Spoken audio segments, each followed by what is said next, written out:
In a volatile region where peace remains fragile, tensions are once again on the rise. The latest escalation involves both Israel's ongoing strikes in Lebanon and Iran's response through actions such as closing the Strait of Hormuz. This complex situation has brought international talks to a new stage. The immediate trigger for these developments was an Israeli strike that left at least 16 people dead, despite a ceasefire with Hezbollah having just taken effect. The smoke seen billowing over southern Lebanon following this attack underscores the ongoing nature of conflict in the area. Iran's response was swift and assertive. Tehran announced it had closed the Strait of Hormuz, citing Israel's attacks as well as what Iran perceives as clear breach by the United States regarding its commitments under the interim agreement with Iran. This move could have significant economic implications for global oil markets, given the strategic importance of this waterway. Meanwhile, U.S. Vice-President JD Vance is preparing to travel to Switzerland for talks with Iranian negotiators. These discussions were originally scheduled for Friday, but have been rescheduled due to diplomatic considerations.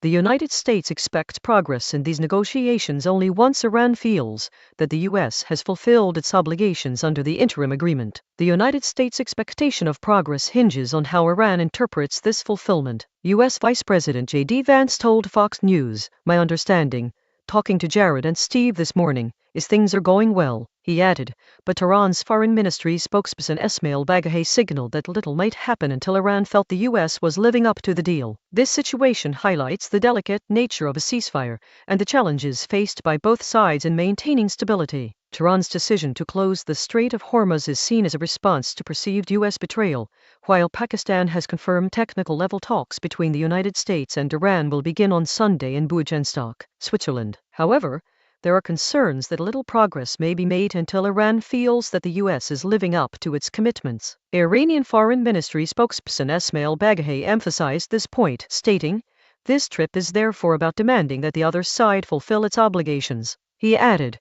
"If they were not, then the memorandum of understanding as a whole will be jeopardized." The situation in Lebanon also remains precarious, with Hezbollah reaffirming its commitment to the ceasefire, but warning that it would respond if Israel attempted to seize territory or expand its occupation. This underscores the ongoing nature of conflict and the need for all parties to adhere strictly to the terms agreed upon. Hezbollah's senior official told Reuters, "We remain committed to the ceasefire, but will not allow Israel freedom of movement in what we call occupied Lebanese territory." Hezbollah fighters engaged Israeli forces that attempted overnight to infiltrate the Ali al-Tahrir Hill area in southern Lebanon. In response, Israel carried out air strikes inside and outside the operational area. The violence highlights the fragility of a truce intended to halt months of escalating violence and of an interim peace deal between the U.S. and Iran that hinges in part on an end to the conflict in Lebanon. The Israeli strikes have further strained relations with Hezbollah, which has vowed to continue its resistance efforts until Israel withdraws from Lebanon. The upcoming U.S.-Iran talks in Switzerland